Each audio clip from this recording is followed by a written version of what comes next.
차고 축축한 밤 공기가 낡은 옥탑방에 깨진 유리창 틈새로 스며들었다.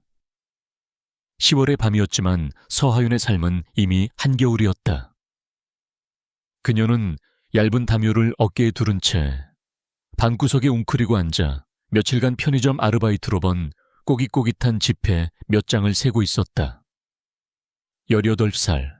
법적으로는 아직 미성년자였지만 그녀의 어깨를 짓누르는 삶의 무게는 수십 년은 묵은 듯 했다. 방문이 거칠게 열리는 소리와 함께 지독한 소주 냄새가 방 안을 채웠다. 하윤은 반사적으로 돈을 등 뒤로 숨겼다. 그녀의 법적 보호자이자 그녀의 삶을 지옥으로 몰아넣은 장본인 삼촌 박재식이었다. 그는 이미 술에 취해 눈이 풀려 있었지만 돈 냄새를 맡는 감각만큼은 짐승처럼 예리했다. 돈, 오늘 번 거 다 내놔. 그의 목소리는 거칠고 탁했다. 하윤은 고개를 저으며 뒤로 물러섰다. 없어요. 삼촌이 저번에 다 가져갔잖아요. 이번엔 월세 내야 한단 말이에요. 그녀의 목소리는 절박했지만 술에 취한 남자에게는 그저 소음일 뿐이었다. 박재식은 비웃으며 그녀에게 다가와 머리채를 거칠게 움켜쥐었다. 이 어린 것이 어른한테 거짓말을 해. 고통에 찬 비명이 터져 나왔지만 그는 아랑곳하지 않았다. 네가 숨긴다고 내가 모를 것 같아 당장 내놔. 그 돈으로 한 탕만 더 하면 우리가 이 지긋지긋한 옥탑방에서 벗어날 수 있단 말이다. 그의 광기, 어린 눈이 하윤이 숨긴 돈을 향했다. 싫어요, 이건 안 돼요. 하윤이 필사적으로 저항했다. 하지만 연약한 소녀의 힘은 성인 남자를 이길 수 없었다. 박재식은 그녀를 바닥에 내동댕이 치고 등 뒤에서 돈을 빼앗았다. 그는 지폐를 세어보며 만족스러운 듯 웃다가 이내 액수가 기대에 미치지 못하자 얼굴을 굳혔다. 고작 이거냐? 이걸로 누굴 코에 붙여. 그가 다시 하윤에게 손을 치켜드는 순간이었다. 쾅, 낡은 합판문이 부서질 듯 열렸다. 이번에는 박재식이 아니었다. 검은 양복을 입은 거구의 사내 셋이 방 안을 가득 메웠다. 그들의 험악한 인상과 살벌한 기세에 박재식의 얼굴이 하얗게 질렸다. 그들 중 우두머리로 보이는 뺨에 흉터가 있는 남자가 박재식의 멱살을 잡고 벽으로 밀어붙였다.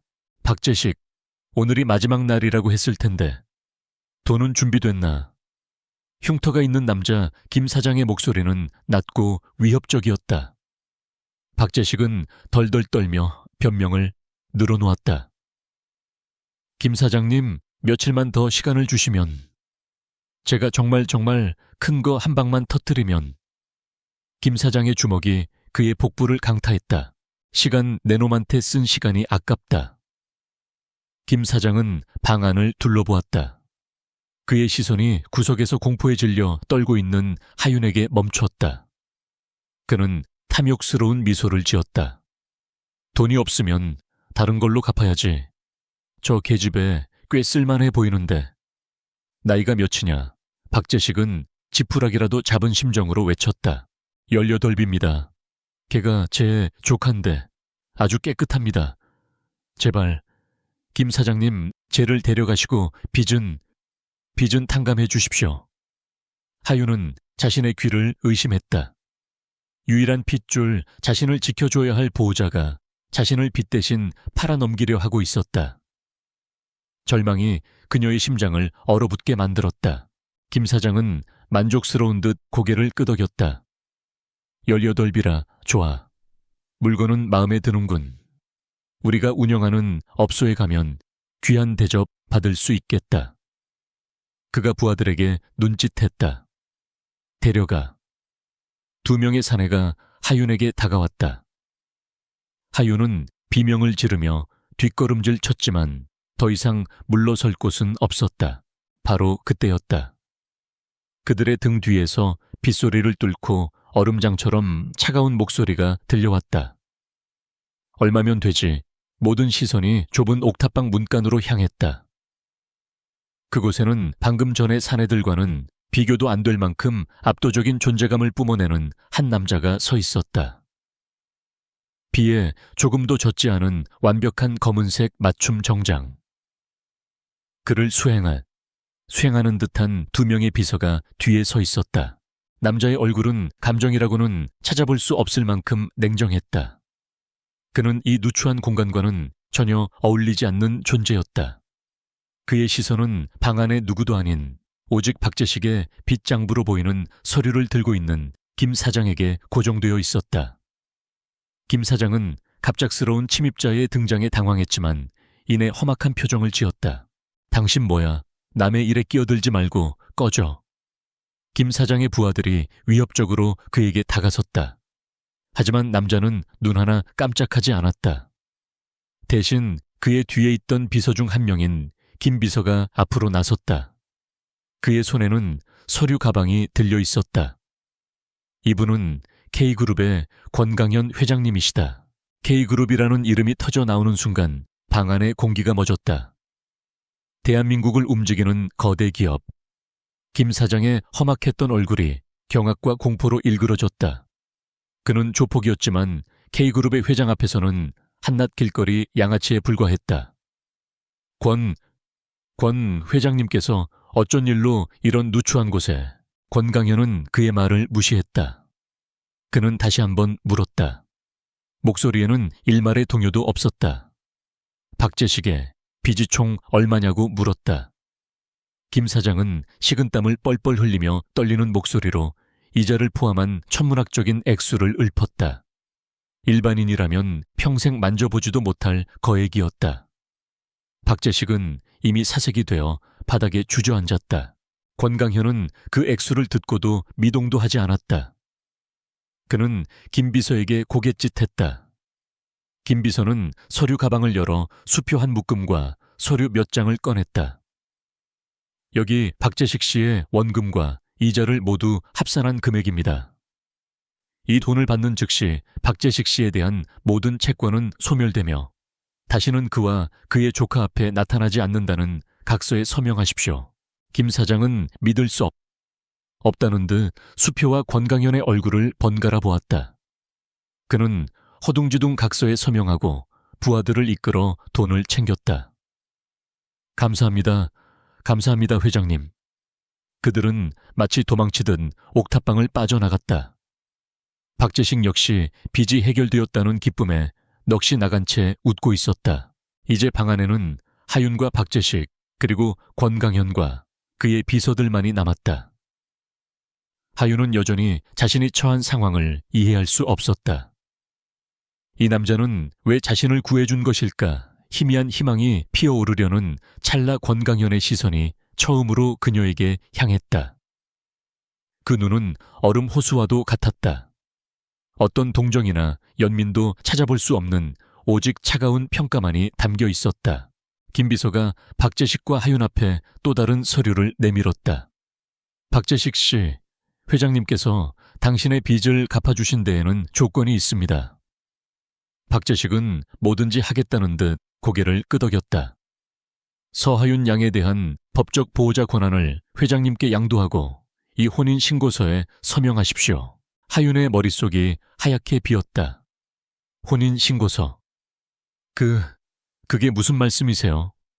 박재식은 잠시 망설였지만 다시 빚쟁이들에게 시달릴 공포와 눈앞에 거액을 갚아준 남자에 대한 두려움에 굴복했다. 그는 떨리는 손으로 서류에 자신의 도장을 찍었다. 이제 하윤의 차례였다. 하윤은 권강현을 바라보았다. 그녀의 눈에는 공포와 함께 애원이 담겨 있었다. 제발 이것만은 아니라고 말해달라는 무언의 절규였다. 하지만 권강현의 표정은 변함이 없었다. 그는 하윤에게 다가가 펜을 내밀었다. 서명해. 그의 목소리는 명령이었고 거부할 수 없는 힘이 실려 있었다. 왜 저와 결혼을? 하윤이 떨리는 목소리로 물었다. 권강현의 눈이 차갑게 빛났다. 넌 질문할 입장이 아니야. 내 빚은 내가 갚았다. 넌 내 소유다. 그 말은 비수처럼 하윤의 가슴에 꽂혔다. 방금 전 빚쟁이들에게 팔려갈 뻔한 상황과 지금 이 상황이 무엇이 다른지 알 수 없었다. 한쪽은 어두운 사창가였고 다른 한쪽은 이 차가운 남자가 만든 화려한 새장이었다. 선택지는 없었다. 하윤의 손이 펜을 잡았다. 눈물이 뺨을 타고 흘러내려 혼인신고서 위로 떨어졌다. 그녀는 자신의 이름을 적었다. 서하윤. 오늘부로 그녀는 18살의 나이에 자신의 의지와는 상관없이 한 남자의 아내가 되었다. 거래는 끝났다. 박재식은 김 비서가 건넨 약간의 돈을 받고 도망치던 방을 나갔다. 텅 빈 방 안에는 정종만이 감돌았다. 권강현은 단 한마디 말도 없이 돌아섰다. 그는 하윤을 돌아보지도 않고 문을 향해 걸어갔다. 따라와. 그것이 그녀의 새로운 남편이 그녀에게 한 첫 번째 명령이었다. 하윤은 움직이지 않았다. 분노와 두려움 그리고 체념이 뒤섞인 감정이 그녀를 사로잡았다. 전 아무것도 가진 게 없어요. 갈아입을 옷도. 그녀의 목소리는 미약하게 떨렸다. 권강현은 문 앞에서 걸음을 멈췄지만 뒤돌아보지는 않았다. 그의 목소리는 여전히 냉랭했다. 그런 건 필요 없어. 넌 네 몸만 오면 된다. 그의 잔인한 말에 하윤은 입술을 깨물었다. 낡고 더러운 옥탑방. 그녀가 태어나고 자란 유일한 공간. 그곳을 떠나는 것에 대한 아쉬움은 없었지만 앞으로 펼쳐질 미래에 대한 공포는 거대했다. 그녀는 천천히 자리에서 일어나 비틀거리는 걸음으로 남자의 뒤를 따랐다. 밖은 여전히 비가 쏟아지고 있었다. 옥탑방 계단을 내려오자 골목길에는 상상조차 해본 적 없는 검은색의 거대한 세단이 서 있었다. 김 비서가 재빨리 뒷좌석 문을 열었다. 권강현은 망설임 없이 차에 올라탔다. 하윤은 잠시 멈춰 서서 자신이 떠나온 지옥을 돌아보았다. 그리고 다시 앞을 보았다. 그녀의 눈앞에 있는 것은 또 다른 형태의 지옥일지도 몰랐다. 하지만 그녀에게는 선택권이 없었다. 그녀는 젖은 생쥐처럼 초라한 모습으로 그 화려한 차 안으로 몸을 실었다. 문이 닫히는 소리는 마치 감옥문이 닫히는 소리처럼 무겁게 울렸다. 차는 부드럽게 출발해 그녀가 살던 어두운 골목을 빠져나갔다.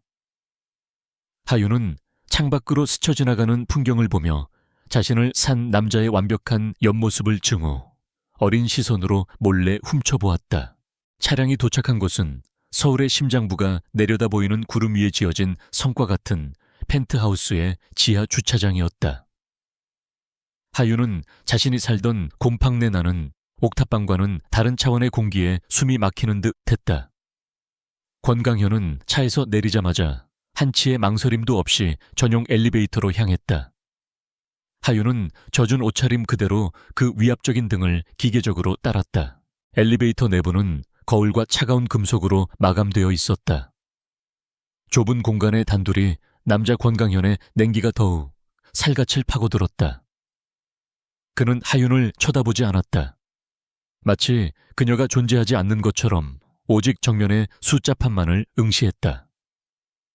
하윤은 거울에 비친 자신의 초라한 모습과 그 옆에 선 남자의 완벽하지만 비인간적인 모습을 보며 입술을 깨물었다. 에이딩 하는 소리와 함께 엘리베이터 문이 열리자 하윤은 숨을 멈췄다. 눈앞에 펼쳐진 것은 집이라기보다는 거대한 미술관 로비 같은 공간이었다. 바닥은 이음마에 하나 없는 순백의 대리석이었고 한쪽 벽면 전체가 통유리로 되어 있어 서울의 야경이 발 아래 카페처럼 깔려 있었다. 하지만 그 화려함 속에는 어떤 온기도 느껴지지 않았다. 내 집이다. 권강현의 목소리가 텅 빈 공간을 낮게 울렸다.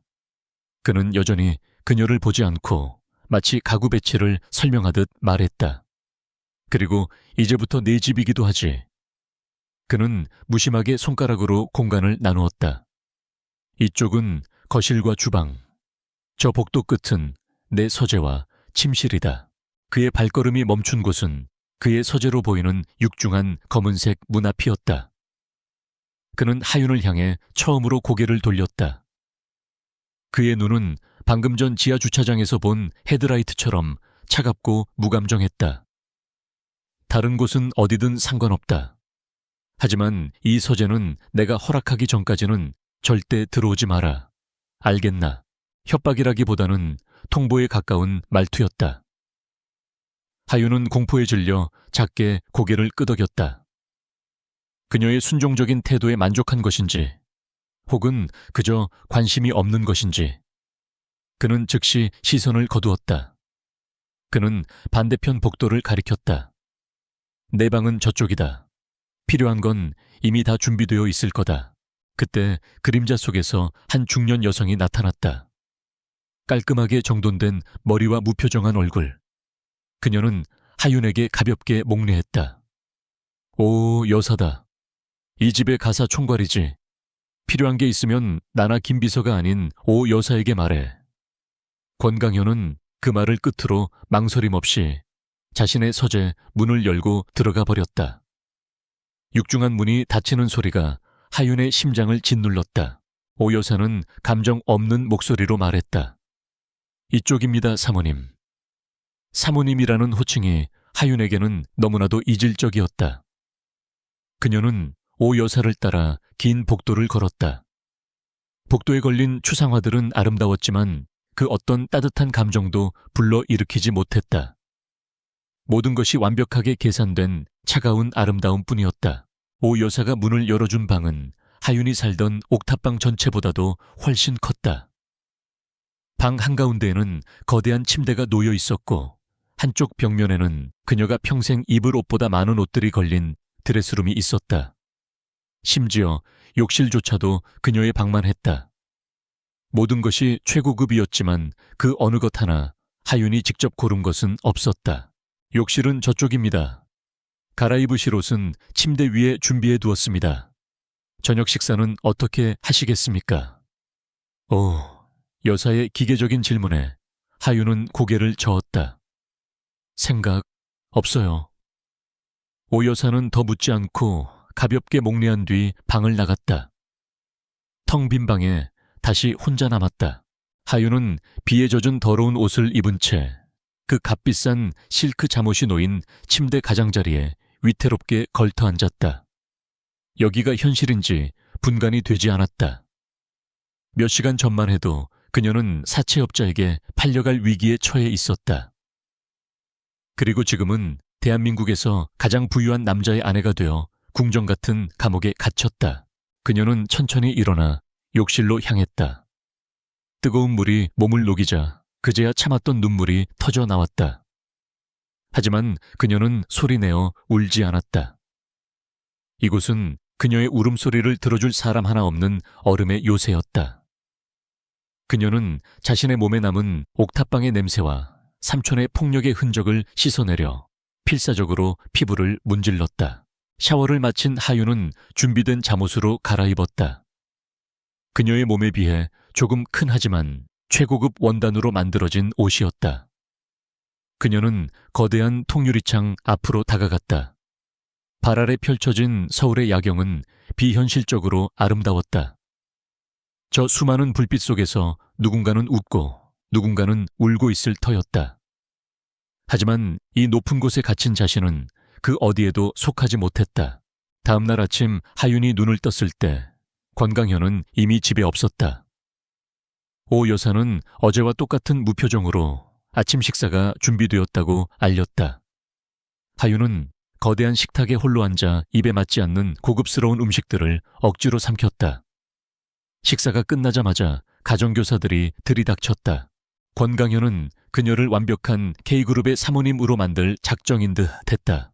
영어, 프랑스어, 경영학, 미술사, 그리고 상류층의 예절, 교육까지. 하윤은 스펀지처럼 모든 것을 빨아들였다. 그녀는 이곳에서 살아남기 위해서는 그가 원하는 대로 되어야 한다는 것을 본능적으로 깨달았다. 저항은 무의미했다. 며칠이 지났다. 하윤은 권강현을 거의 볼 수 없었다. 그는 유령처럼 새벽에 나갔다가 모두가 잠든 깊은 밤에 돌아왔다. 그들은 한 집에 살았지만 두 개의 다른 세계에 속한 사람들 같았다. 하윤은 가끔 복도에서 그와 마주쳤지만 그는 그녀에게 눈길조차 주지 않고 스쳐 지나갔다. 그의 무관심은 삼촌의 폭력과는 또 다른 종류의 고통이었다. 그는 그녀를 때리거나 욕하지 않았다. 대신 그녀를 철저히 무시했다.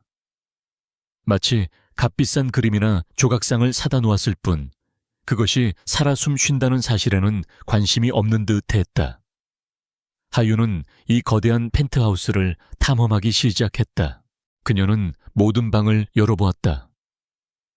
화려한 응접실 영화관, 심지어 실내 수영장까지. 모든 것이 완벽하고 깨끗했지만 동시에 끔찍할 정도로 비어 있었다. 권강현이라는 남자의 개인적인 흔적이라고는 찾아볼 수 없었다.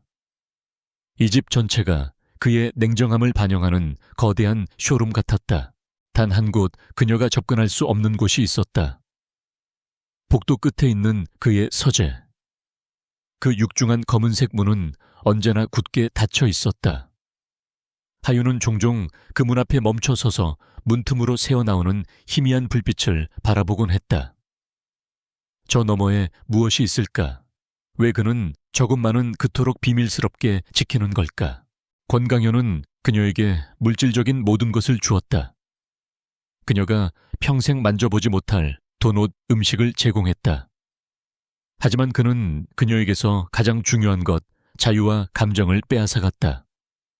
그녀는 이 화려한 세상에서 어떻게 살아남아야 할지 막막했다. 하지만 하윤은 포기하지 않았다. 그녀는 옥탑방의 지옥에서도 살아남았다. 이 얼음의 요새에서도 마찬가지일 것이다. 그녀는 고개를 들어 굳게 닫힌 서재 문을 노려보았다. 언젠가 반드시 저 문을 열고 말 것이다. 그리고 이 모든 일의 이유 권강현이라는 남자가 자신을 산 진짜 이유를 알아내고 말겠다고 다짐했다. 그녀의 눈에 공포 대신 차가운 결의가 서리기 시작했다. 한 달이라는 시간이 유령처럼 펜트하우스를 스쳐 지나갔다.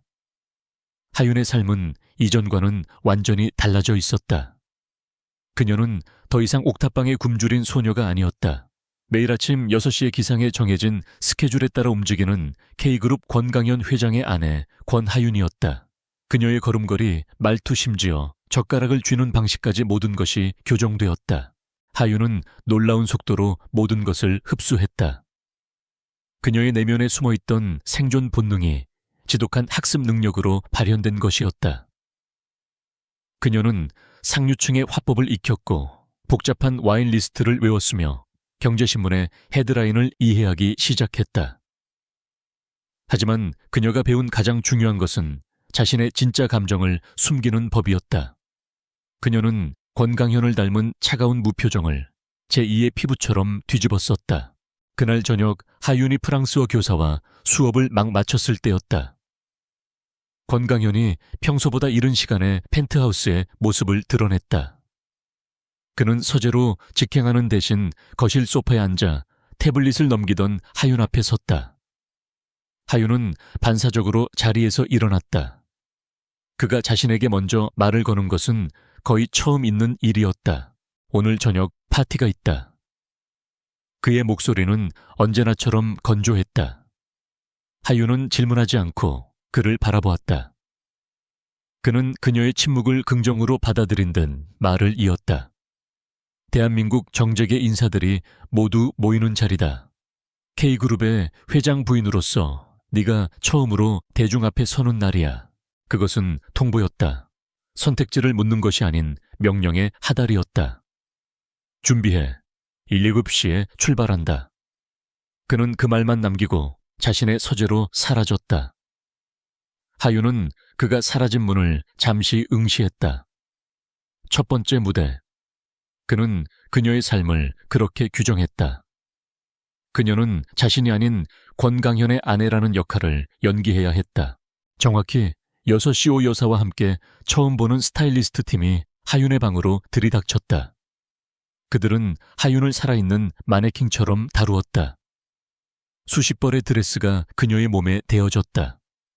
결국 선택된 것은 칠흑같이 검은색의 몸에 완벽하게 밀착되는 실크 드레스였다. 목에는 그녀의 나이에는 어울리지 않는 수십억을 호가한다는 다이아몬드 목걸이가 걸렸다. 메이크업 아티스트가 그녀의 얼굴에 화려하지만 차가운 표정을 그려 넣었다. 마지막으로 머리가 복잡하게 꼬아 올려지고 하윤은 거울 앞에 섰다. 거울 속에는 낯선 여자가 서 있었다. 아름다웠지만 영혼이 없는 인형. 그녀는 자신의 모습에서 옥탑방의 서하윤을 단 한 조각도 찾아볼 수 없었다. 급시 정각 권강현이 서재에서 나왔다. 그는 이미 완벽한 턱시도 차림이었다. 그는 하윤을 위아래로 훑어보았다. 그의 시선에는 어떤 감탄이나 따뜻함도 없었다. 마치 경매에 내놓을 예술품의 상태를 최종 점검하는 감정사의 눈빛이었다. 그는 만족한 듯 혹은 무관심한 듯 짧게 고개를 끄덕였다. 가자. 그가 하윤에게 팔을 내밀었다. 하윤은 잠시 망설이다가 교육받은 대로 그의 단단한 팔에 자신의 손을 얹었다. 그의 팔에서 전해지는 천은 느껴지지 않았다. 그저 차갑고 딱딱한 감촉뿐이었다. 그들은 말없이 엘리베이터를 타고 지하 주차장으로 내려갔다. 파티가 열리는 곳은 서울 최고급 호텔의 그랜드 볼룸이었다.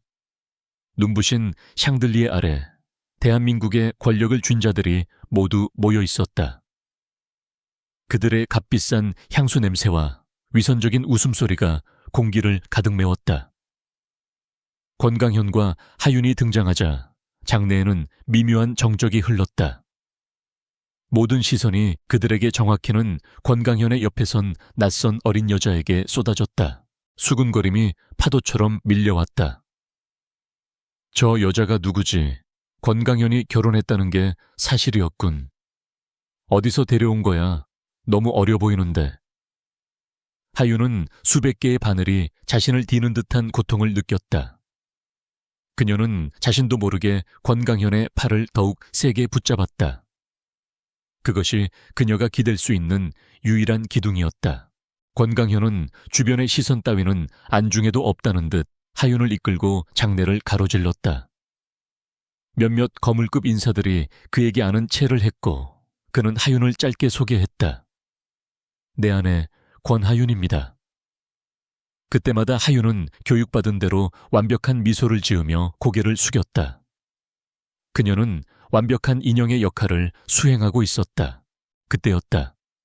샴페인 잔을 든 화려한 여자가 그들에게 다가왔다. 그녀는 하윤과 비슷한 또래로 보였지만 온몸에서 뿜어져 나오는 거만함과 자신감은 하윤과는 정반대였다. 붉은색 드레스를 입은 그녀는 매혹적이었지만 뱀처럼 차가운 눈을 가지고 있었다. 그녀는 태아그룹의 외동딸 유지수였다. 강현 씨, 요즘 너무 바쁜 거 아니야? 얼굴 보기 힘드네. 유지수는 권강현에게는 마치 오랜 연인처럼 친밀하게 굴었다.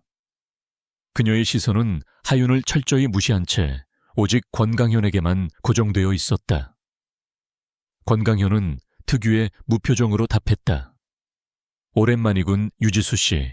유지수는 매혹적으로 웃으며 권강현의 넥타이를 장난스럽게 만지려는 듯 손을 뻗었다. 하지만 권강현이 미세하게 몸을 피하자 그녀의 손이 공중에서 잠시 멈췄다. 그녀의 눈에 순간적인 분노가 스쳤지만 이내 더 밝은 미소로 그것을 감췄다. 그리고 마침내 그녀는 하윤을 보았다. 어머, 이쪽은 누구 강현 씨가 요즘 바쁘다더니 이런 인형놀이 하느라 바빴던 거야. 그녀의 목소리는 꿀처럼 달콤했지만 그 안에는 날카로운 가시가 숨어 있었다. 하윤은 모욕감에 얼굴이 굳었지만 배운 대로 침묵을 지켰다. 권강현이 입을 열었다. 내 아내다. 인사해. 유지수는 과장되게 놀란 표정을 지었다. 아내 어머 세상에. 강현 씨 취향이 이렇게 어렸나 하긴. 말 잘 듣는 인형이 다루기 편하긴 하지. 그녀는 하윤에게 다가와 샴페인 잔을 든 손을 내밀었다. 반가워요. 권하윤 씨라고 했나? 난 유지수예요. 태하그룹에.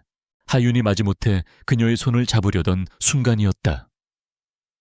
유지수가 어머 하는 짧은 비명과 함께 손을 비틀었고 그녀의 잔에 담겨있던 샴페인이 하윤의 검은색 드레스 위로 쏟아졌다. 차가운 액체가 하윤의 가슴팍을 적셨다. 주변의 시선이 더욱 노골적으로 집중되었다. 어머, 미안해서 어쩌나. 내가 손이 미끄러워서. 유지수는 전혀 미안하지 않은 표정으로 말했다. 그런데 이런 비싼 옷은 처음 입어봐서 관리도 잘 안 되나 보네. 꼴이 엉망이 됐잖아. 그녀의 목소리는 주변 사람들이 모두 들을 수 있을 만큼 컸다. 명백한 의도적인 모욕이었다. 하윤의 얼굴이 새하얗게 질렸다. 도망치고 싶었다. 하지만 그녀의 발은 바닥에 얼어붙은 듯 움직이지 않았다. 그녀는 수치심에 눈물이 터져 나올 것 같았지만 필사적으로 참아냈다. 그녀가 할 수 있는 것은 아무것도 없었다.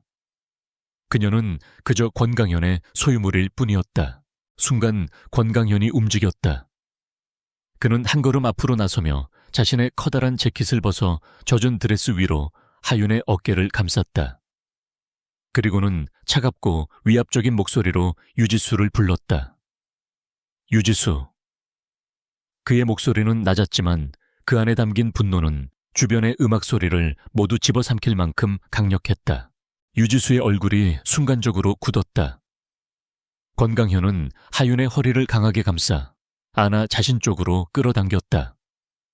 그의 행동은 보호라기보다는 소유권의 표시에 가까웠다. 그는 얼음처럼 차가운 눈으로 유지수를 꿰뚫어 보았다. 내 아내다. 그는 천천히 하지만 모든 사람이 들을 수 있도록 또렷하게 말했다. 권하윤은 K그룹의 안주인이다. 그녀를 모욕하는 것은 나 권강현과 K그룹 전체를 모욕하는 거다. 그의 시선이 유지수에게서 단 한순간도 떨어지지 않았다. 다시는 이런 실수 하지 마. 네 아버지의 태아그룹이 감당하지 못할 테니까. 살벌한 경고였다. 유지수의 아름다운 얼굴이 분노와 굴욕감으로 일그러졌다. 그녀는 감히 대꾸하지 못하고 입술만 깨물었다. 권강현은 더 이상 그녀를 쳐다보지도 않고 하윤을 거의 끌다시피 하여 파티장을 빠져나왔다. 하윤은 그의 재킷 안에서 미세하게 떨고 있었다. 차 안에는 무거운 침묵이 흘렀다. 하윤은 자신을 감싸고 있는 아직 그의 천이 희미하게 남은 재킷을 움켜쥐었다. 그는 자신을 보호해준 것일까 아니었다. 하윤은 그 차이를 분명히 알 수 있었다. 그는 서하윤을 지킨 것이 아니었다. 그는 자신의 소유물인 권하윤을 자신의 체면인 K그룹의 안주인을 지킨 것이었다. 고맙다고 해야 하나요? 하윤이 겨우 목소리를 냈다. 권강현은 창밖을 바라보며 대답했다. 감사는 필요 없어. 넌 오늘 내 역할을 했어. 그걸로 충분해. 그의 목소리는 파티장에 가기 전과 조금도 달라지지 않았다. 오늘 같은 일은 앞으로도 계속 있을 거다. 익숙해져. 하윤은 눈을 감았다. 그는 그녀에게 보호자가 아니라 사육사였다. 그는 그녀를 위험에서 구하는 것이 아니라 더 크고 위험한 전쟁터의 최전선에 그녀를 세운 것이었다. 그녀는 자신이 단순한 감옥이 아니라 거대한 전쟁터 한가운데에 던져졌음을 깨달았다. 그리고 유지수는 그 전쟁터에서 마주친 첫 번째 적이었다. 펜트하우스의 차가운 불빛이 그들을 맞이했다. 파티장에서 돌아온 펜트하우스의 공기는 얼음장보다 차가웠다. 권강현은 서재 문을 닫고 들어서는 순간 자신을 올가매던 완벽한 턱시도 재킷을 거칠게 벗어던졌다. 넥타이를 풀어헤치는 그의 손길에는 평소의 냉정함 대신 억눌린 분노가 어려 있었다. 그는 통유리창 앞에 서서 발 아래의 도시를 내려다보았다. 수백만 개의 불빛이 일렁겼지만 그 어느 것도 그의 얼어붙은 내면을 녹이지 못했다. 그의 시선은 정면을 향해 있었지만 그의 모든 신경은 벽에 걸린 거대한 모니터에 집중되어 있었다. 겉보기에는 현대 미술 작품처럼 보이는 그 검은 화면은 그가 보호라는 명목에 설치한 감시 시스템의 중심이었다. 그는 손목시계의 버튼을 조작했다. 화면이 켜지며 여러 개의 분할된 영상이 나타났다. 그중 하나가 하윤의 방을 비추고 있었다. 그녀는 그가 덮어주었던 재킷을 침대 위에 내려놓고 젖은 드레스의 지퍼를 힘겹게 내리고 있었다. 그녀의 가느다란 등이 미세하게 떨리고 있었다. 그 떨림이 분노 때문인지 수치심 때문인지 아니면 그저 항의 때문인지 그는 알 수 없었다. 하지만 그 모습을 지켜보는 그의 심장이 불쾌하게 조여들었다. 유지수의 경멸 어린 시선과 모욕적인 말을 떠올리자 그의 눈빛이 살벌하게 빛났다. 하윤은 샤워를 마치고 나와 침대에 웅크리고 누웠다. 값비싼 실크 잠옷이 그녀의 마른 몸을 감쌌지만 그녀는 여전히 추운 듯 무릎을 가슴 쪽으로 끌어당겼다. 그녀는 잠들지 못했다. 어둠 속에서 그녀의 눈이 공허하게 천장을 향해 있었다. 권강현은 모니터의 밝기를 낮추고 자신의 책상으로 향했다. 그는 서랍 가장 깊은 곳 이중 잠금 장치가 된 작은 금고를 열었다. 그 안에는 K그룹의 기밀 문서나 거액의 현금이 아닌 손때 묻고 모서리가 달아빠진 낡은 사진 한 장이 들어있었다. 그는 사진을 꺼내어 조심스럽게 책상 위 스탠드 불빛 아래로 가져왔다. 사진 속에는 두 아이가 있었다. 남루한 옷을 입은 얼굴에 흙먼지가 묻은 6살 남짓의 여자아이와 그보다 조금 더 커 보이는 8살의 남자아이였다. 남자아이는 앙상하게 마른 몸으로 잔뜩 경계하는 눈빛을 하고 있었다. 세상의 모든 적이에 맞서 싸우다 지친 어린 짐승 같은 모습이었다. 그 아이가 바로 자신 권강현이었다. 그리고 그 옆에서 더 작고 연약해 보이면서도 당돌한 눈빛으로 카메라가 아닌 남자아이를 올려다보는 소녀. 그 아이가 서하윤이었다. 그의 기억이 20년 전 지독하게 춥고 배고팠던 어느 겨울날의 뒷골목으로 거슬러 올라갔다. 고아원을 탈출한 어린 강현은 며칠을 굶주린 채 쓰레기통을 뒤지고 있었다. 그때 동네 불량한 아이들 몇몇이 그를 둘러쌌다. 그들은 그가 훔친 빵 한 조각을 빼앗으려 했고 저항하는 그를 무자비하게 발로 찼다. 그는 맞으면서도 빵을 놓지 않았다. 그것은 단순한 음식이 아니라 그의 생명줄이었다. 그가 거의 의식을 잃어가던 찰나 작은 목소리가 그들 사이에 끼어들었다. 그만해, 이 나쁜 놈들아. 그곳에는 자신보다도 작은 여자아이가 서 있었다. 아이는 두려움에 떨면서도 작은 손에 돌멩이를 쥐고 그들을 노려보고 있었다.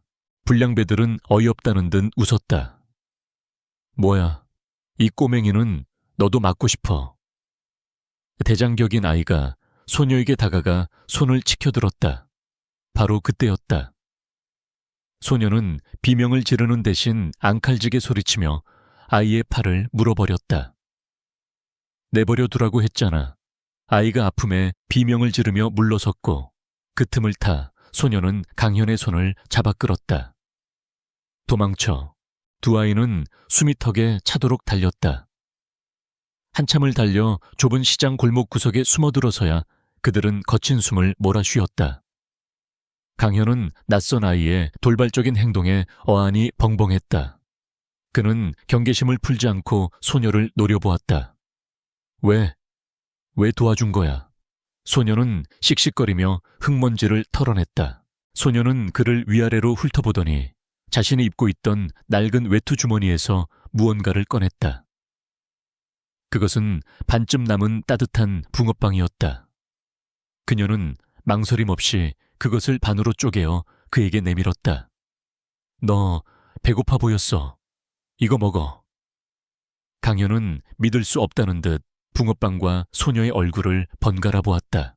그는 태어나서 처음으로 아무런 대가 없는 호의를 마주했다. 그는 빵을 받아들지 못하고 망설였다. 소녀는 그의 손에 붕어빵을 억지로 쥐어주었다. 괜찮아. 난 아까 아빠랑 먹었어.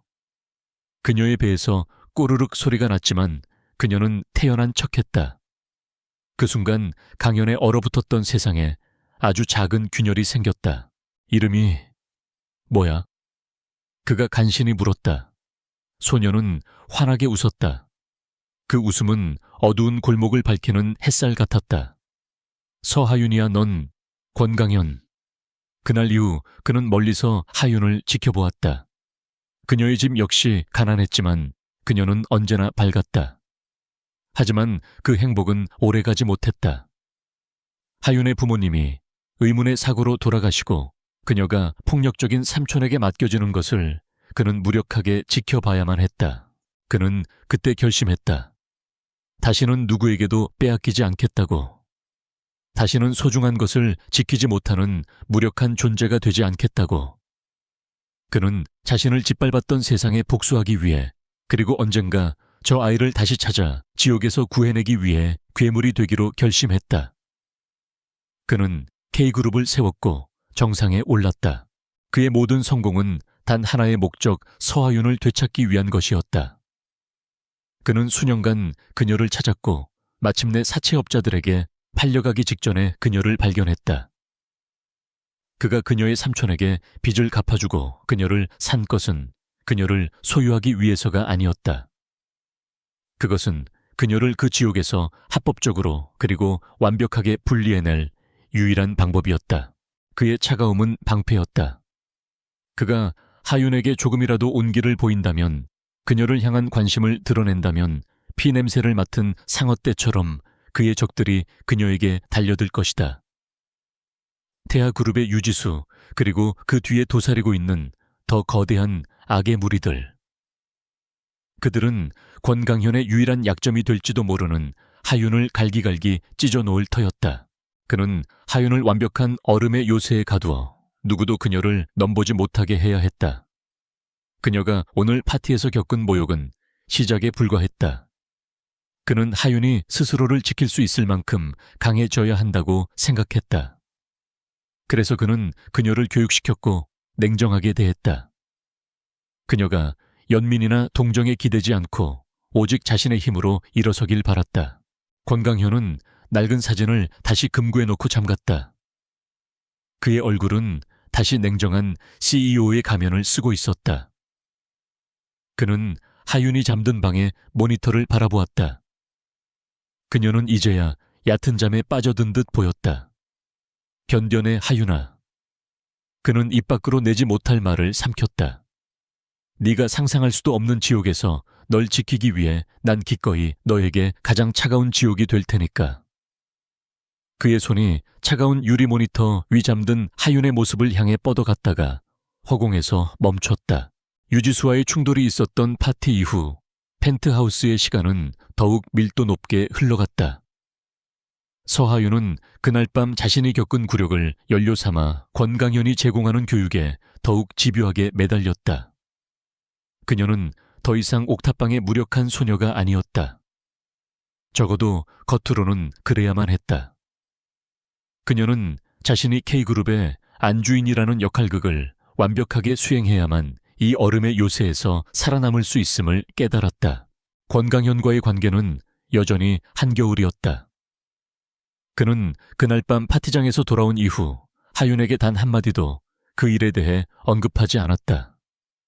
마치 아무 일도 없었다는 듯 그는 다시 차가운 주인이자 감시자의 자리로 돌아갔다. 하윤 역시 그에게 어떤 동정이나 위로를 기대하지 않았다. 그는 자신을 지킨 것이 아니라 자신의 소유물을 지켰을 뿐이라는 사실을 그녀는 명확히 인지하고 있었다. 그녀의 일과는 빈틈없이 짜여 있었다.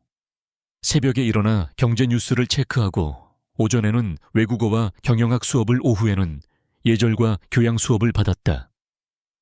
그녀의 세상은 펜트하우스라는 거대한 유리 상자 안으로 축소되었다. 그녀는 권강현이 허락한 범위 내에서만 움직일 수 있었다.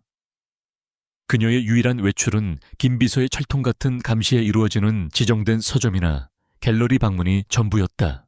그날은 미술사 과제의 일환으로 갤러리를 방문하는 날이었다. 하윤은 교육받은 대로 차분한 베이지색 원피스를 입고 김비서와 2명의 경호원이 탄 차량에 올랐다. 갤러리는 한적했지만 그녀를 향한 사람들의 은밀한 시선은 피할 수 없었다. 권강현 회장의 어린 아내. 그 수식어는 그녀가 어디를 가든 주홍글씨처럼 따라다녔다. 하윤은 그림에 집중하려 애썼다. 경호원들은 몇 걸음 떨어진 곳에서 그녀를 주시했고 김 비서는 입구에서 대기하고 있었다. 그녀가 잠시 인적이 드문 별관의 복도로 들어선 순간이었다. 익숙하면서도 끔찍한 목소리가 그녀의 발목을 잡았다. 하윤아, 우리 조카님, 여기서 다 보내. 하윤은 그 자리에 얼어붙었다. 심장이 바닥으로 떨어지는 것 같았다. 그녀가 천천히 고개를 돌리자 그곳에는 그녀의 삶을 지옥으로 만들었던 삼촌 박재식이 서 있었다. 그는 한 달 전 옥탑방에서 보았던 것보다 훨씬 더 초췌하고 절박해 보였다. 탐욕과 광기로 번들거리는 그의 눈이 하윤의 값비싼 옷과 액세서리를 훑었다. 이야, 우리 하윤이 아주 딴 사람이 됐네. 회장님, 사모님이라더니 정말 궁궐 같은 데서 사는 모양이야. 그가 비열한 미소를 지으며 한 걸음 다가왔다. 하윤은 반사적으로 뒷걸음질 쳤다. 공포가 그녀의 목을 졸랐다. 여기 어떻게 내가 어디 있는지 알아내는 게 뭐 그리 어렵다고. 내가 너를 어떻게 키웠는데. 박재식은 마치 은인이라도 되는 듯이 말했다. 삼촌이 내 덕 좀 봐야겠다. 그날 그놈이 빚은 갚아줬지만 내가 살 돈은 한 푼도 안 줬거든. 너 돈 많잖아. 네 남편 돈이 내 돈이지. 하윤은 입술을 깨물었다. 옥탑방에서의 공포가 다시 그녀를 덮쳤다. 하지만 동시에 지난 한 달간 그녀를 단련시켰던 차가운 분노가 고개를 들었다. 그녀는 여기서 무너지면 영원히 이 남자의 그늘에서 벗어날 수 없다는 것을 알았다. 당신한테 줄 돈 없어요. 그녀의 목소리는 미세하게 떨렸지만 눈빛만큼은 단호했다. 당신은 날 팔았어요. 당신은 더 이상 내 삼촌도 보호자도 아니야. 당장 꺼져요. 하윤은 자신도 놀랄 만큼 차가운 말을 내뱉었다. 그녀는 몸을 돌려 경호원들이 있는 쪽으로 걸어가려 했다.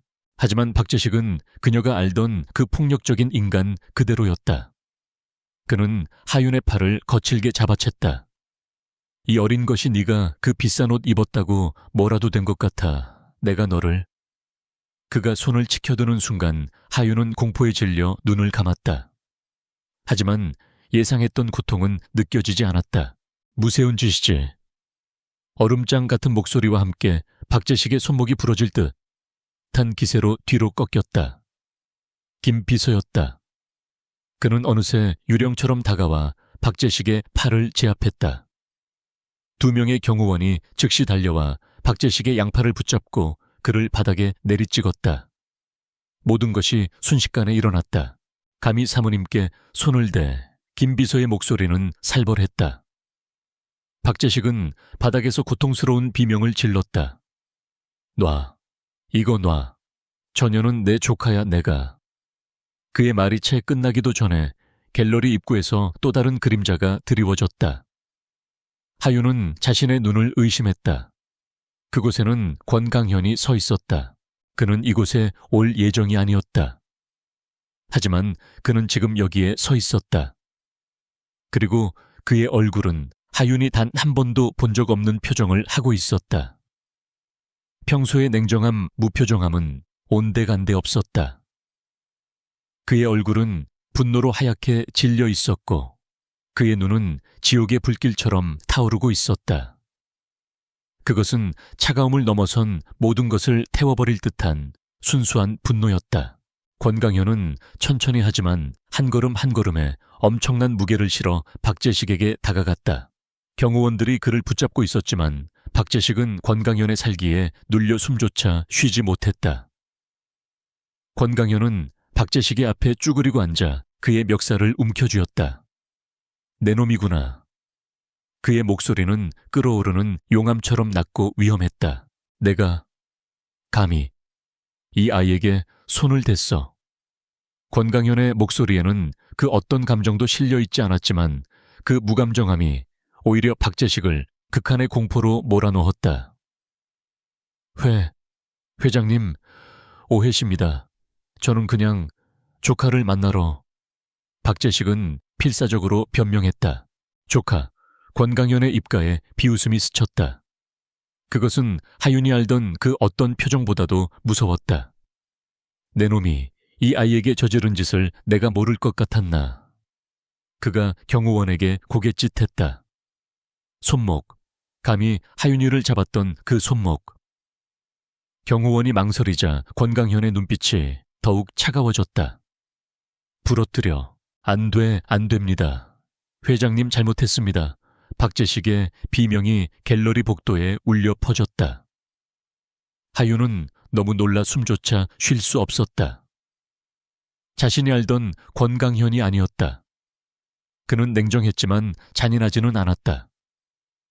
하지만 지금 그녀의 눈앞에 있는 남자는 자신의 적을 향해 일말의 자비도 없는 냉혹한 처형자였다. 김 비서가 다급하게 끼어들었다. 회장님, 여긴 밖입니다. CCTV도 있습니다. 그제야 권강현은 이성을 되찾은 듯 박재식의 멱살을 놓고 일어섰다.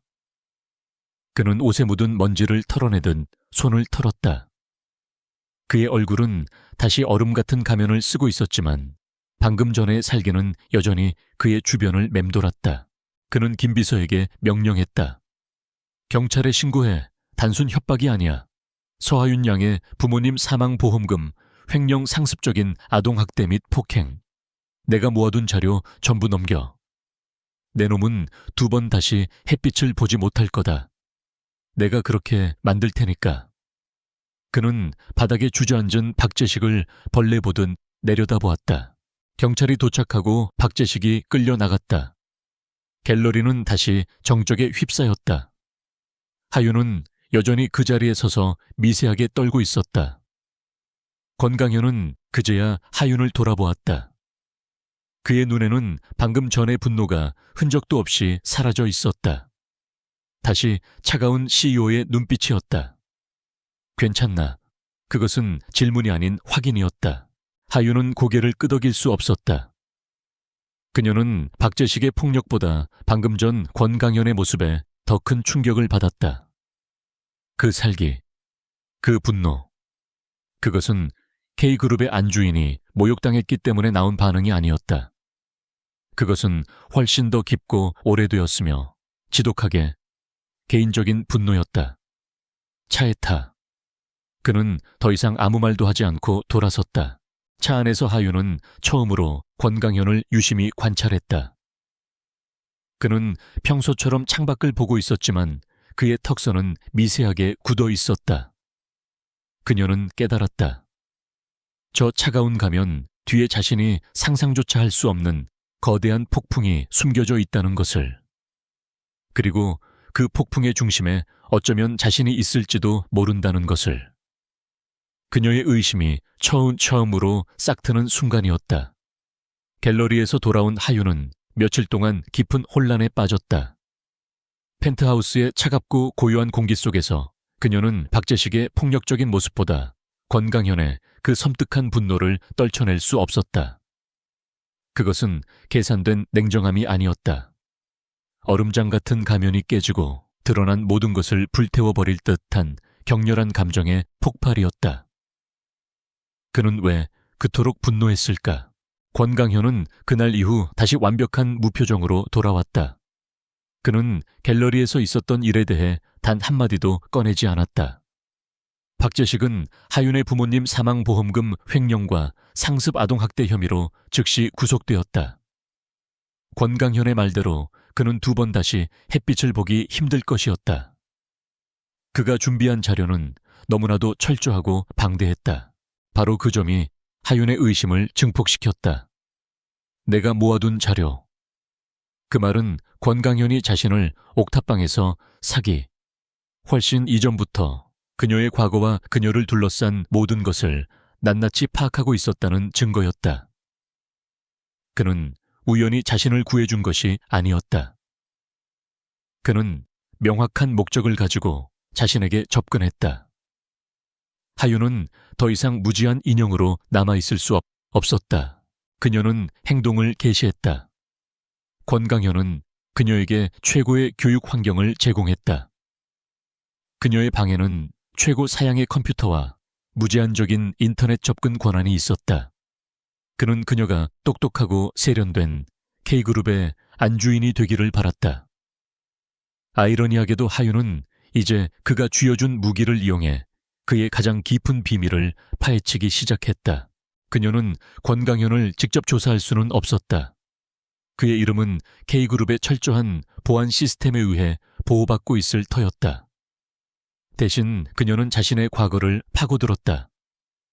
그녀는 자신의 부모님 서진우와 김미경의 이름을 검색했다.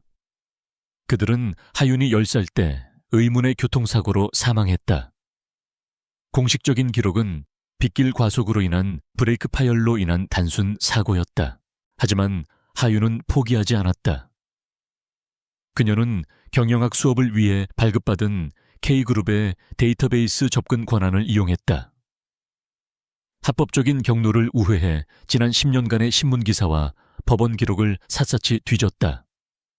그녀는 부모님의 사고 기록을 몇 번이고 다시 읽었다.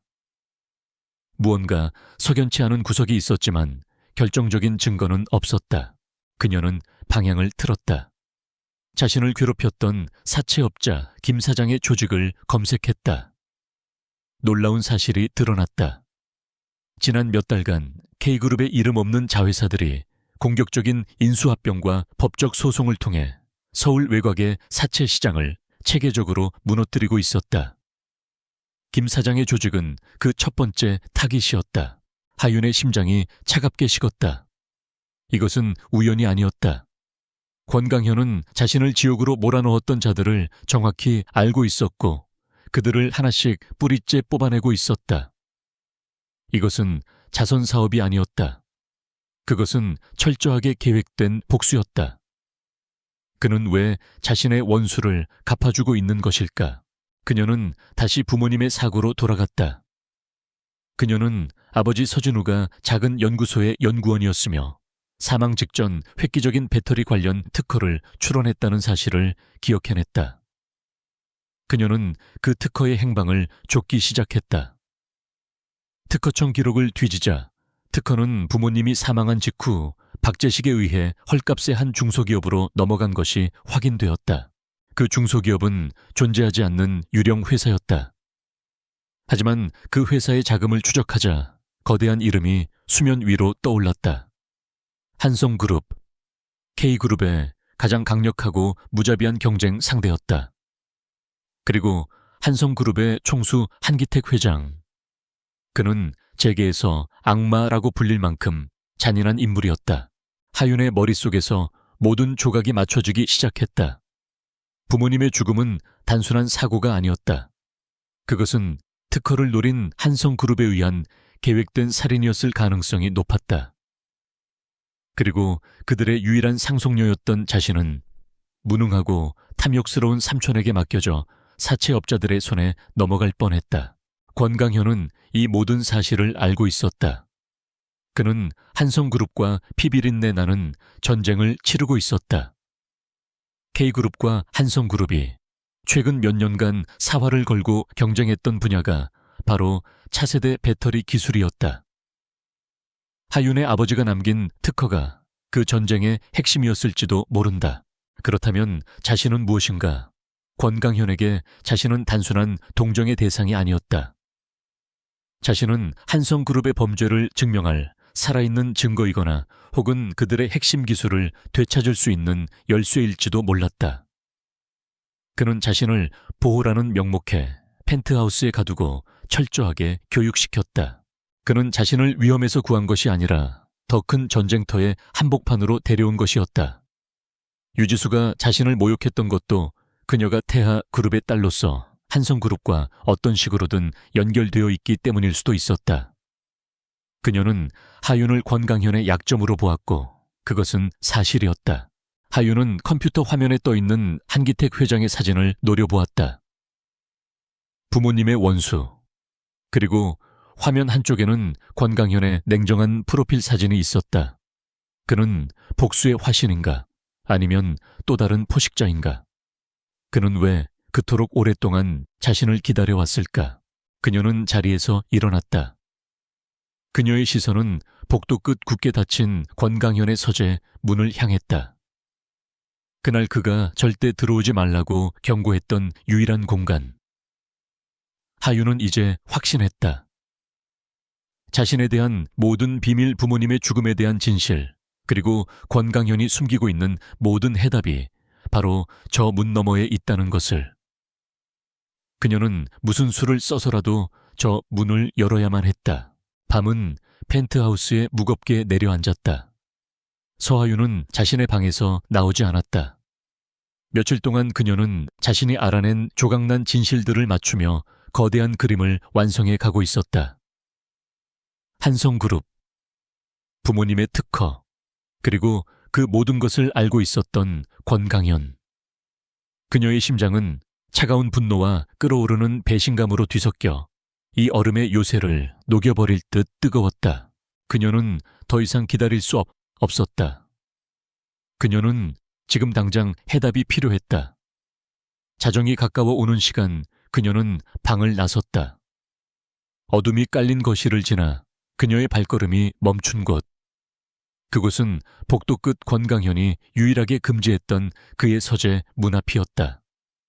그녀는 그가 돌아오기를 기다렸다. 새벽 2시. 현관문이 열리는 소리가 나고 곧이어 묵직한 발걸음 소리가 들려왔다. 권강현은 칠흑 같은 어둠 속에서도 자신을 기다리고 있는 하윤의 실루엣을 발견했다. 그는 잠시 멈칫했지만 이내 평소의 냉정한 목소리로 물었다. 아직 안 잤나? 내일 스케줄에 지장이 있을 텐데. 스케줄. 하윤이 어둠 속에서 웃음기 없는 목소리로 되뇌었다. 제가 완벽한 권하윤을 연기하기 위한 스케줄 말씀이신가요? 그녀의 목소리에는 날카로운 가시가 돋쳐 있었다.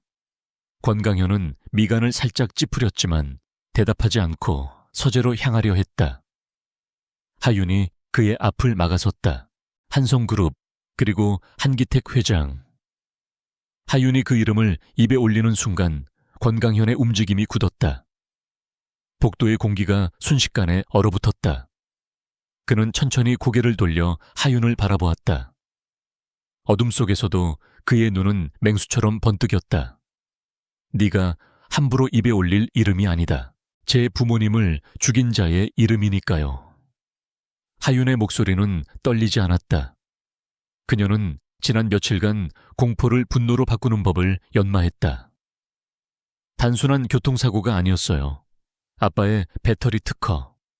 그 특허는 지금 한성그룹의 손에 있죠. 그리고 당신은 그 사실을 알고 있었어요. 권강현의 얼굴에서 표정이 사라졌다. 그는 하윤을 뚫어지게 바라보았다. 그 시선은 그녀의 지식의 깊이를 가늠하려는 듯했다. 어디까지 알아낸 거지? 그것은 질문이 아니라 확인이었다. 그는 그녀가 K그룹의 데이터베이스에 접근했다는 사실을 이미 알고 있는 듯했다. 당신이 절 산 이유, 당신이 박재식을 감옥에 쳐넣은 방식, 당신이 우리 동네 사채업자들을 체계적으로 무너뜨린 것, 이 모든 게 우연이 아니라는 걸 알아요. 하윤은 한 걸음 다가섰다. 당신에게 저는 뭐죠? 한기택에게 복수하기 위한 도구인가요? 아니면 부모님의 특허를 되찾기 위한 열쇠인가요? 권강현은 오랫동안 침묵했다. 그의 눈동자가 격렬하게 흔들렸지만 그는 그것을 애써 감추고 있었다. 그는 하윤의 지성과 집요함에 혀를 내둘렀다. 그가 원했던 대로 그녀는 강해졌지만 그 칼날이 이제 자신을 향하고 있었다. 그는 더 이상 그녀를 무지 속에 가두어둘 수 없음을 깨달았다. 그는 굳게 닫힌 서재의 지문 인식기에 손을 가져다 댔다. 딸칵. 묵직한 잠금 장치가 해제되는 소리가 났다. 그는 문을 열고 안으로 들어섰다. 그리고 하윤을 돌아보며 말했다. 들어와. 네가 알아야 할 모든 진실이 여기 있으니까. 그의 목소리는 지독하게 지쳐 있었다. 하윤은 잠시 망설이다가 그의 뒤를 따랐다. 그녀가 처음으로 발을 들인 서재는 그녀가 상상했던 것과는 전혀 달랐다. 그곳은 단순히 책과 서류가 있는 사무실이 아니었다. 그곳은 전쟁지휘 본부였다.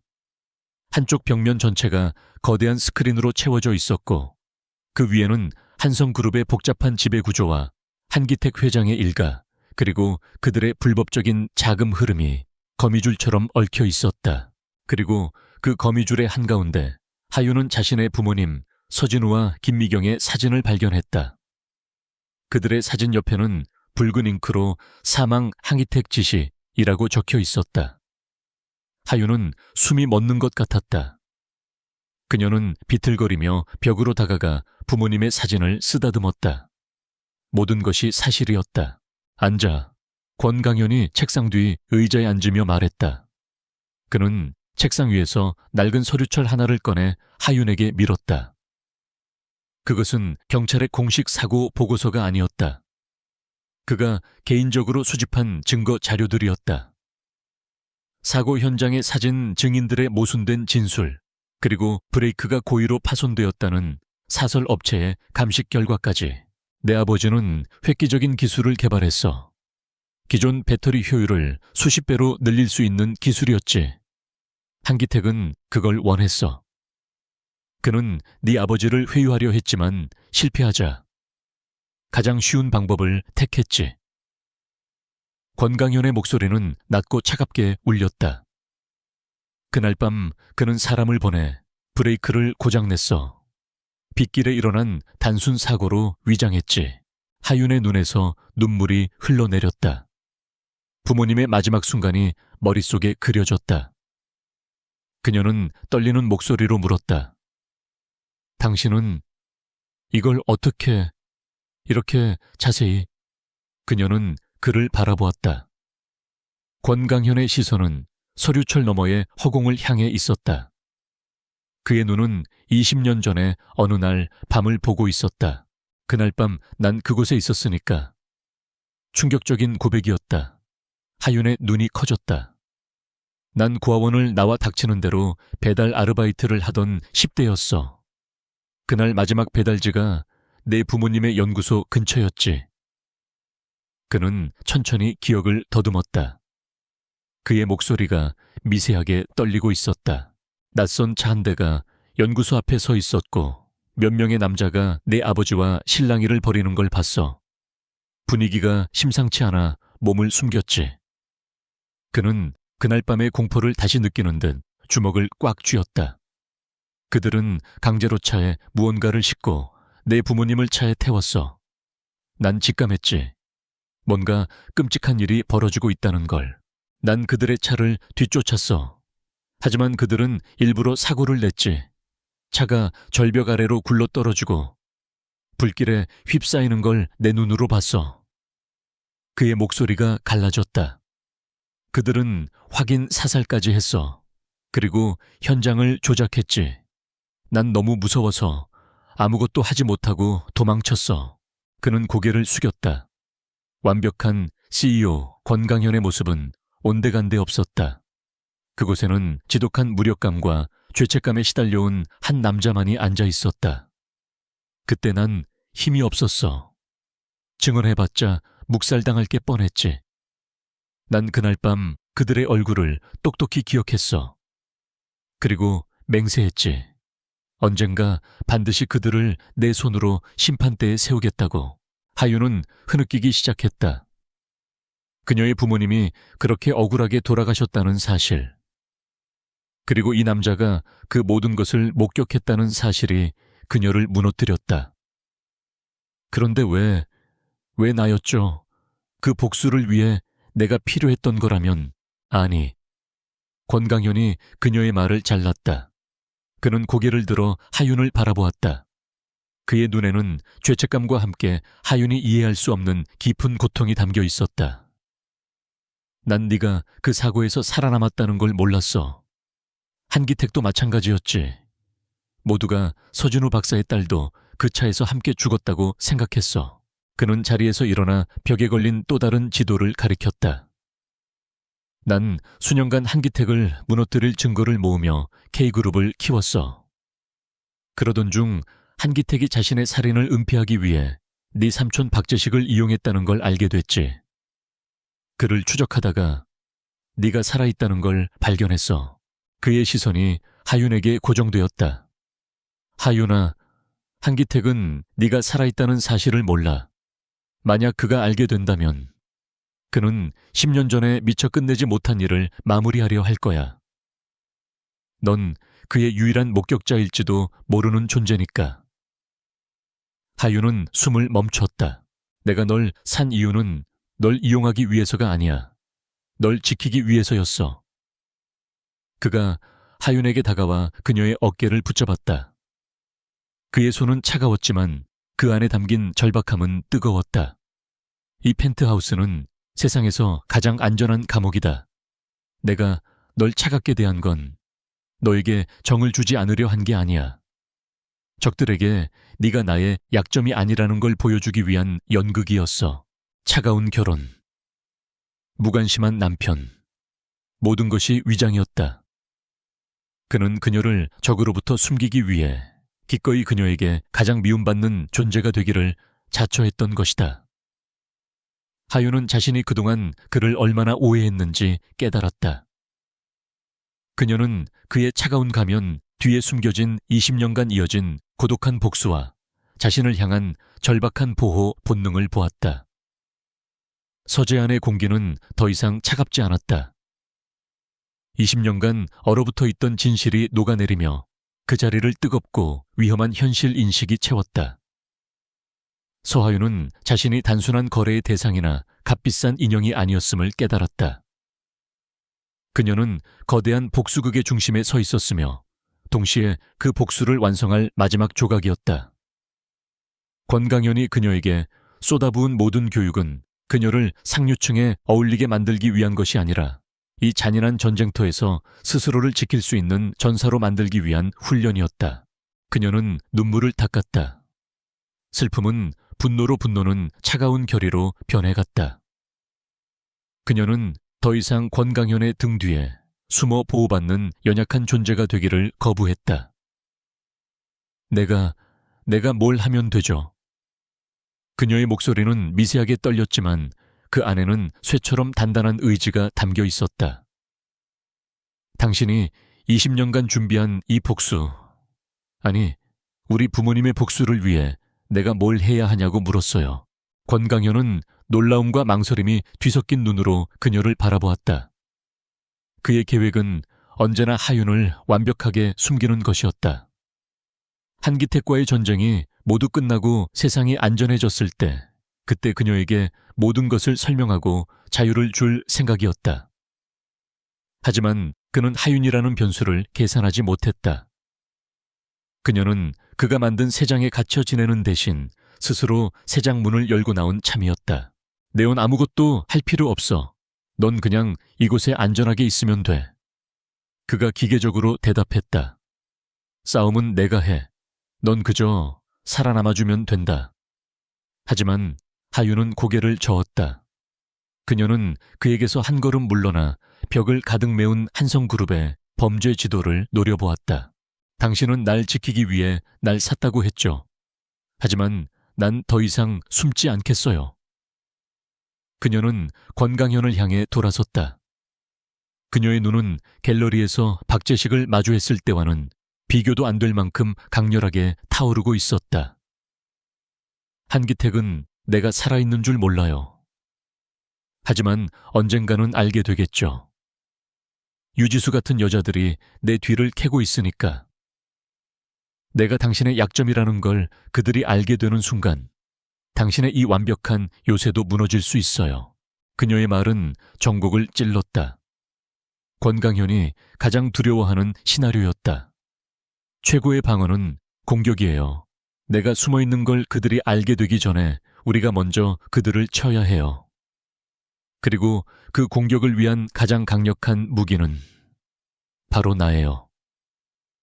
그녀는 서재 벽에 걸린 부모님의 사진을 가리켰다. 죽은 줄 알았던 서진우 박사의 딸. 10년 전 그날 밤의 진실을 알고 있는 유일한 증인. 권강현은 그녀의 당돌함과 예리함에 압도당했다. 그녀는 불과 몇 달 만에 옥탑방에 겁에 질린 소녀에서 자신의 운명을 스스로 개척하려는 치밀한 전략가로 변모해 있었다.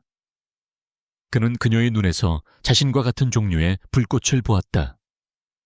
모든 것을 잃고 모든 것을 걸고 싸우려는 자의 불꽃이었다. 위험해.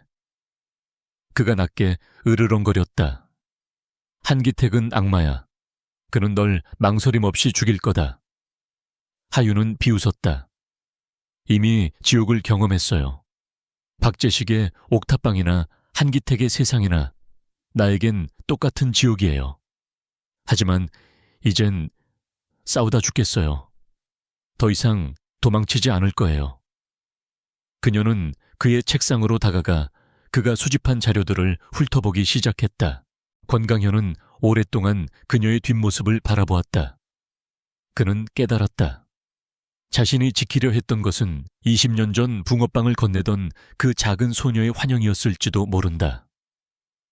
하지만 지금 그의 앞에 서 있는 것은 상처를 갑옷으로 두른 한 명의 여전사였다. 그는 마침내 항복했다. 좋아, 방관자에서 공범이 된 걸 환영하지.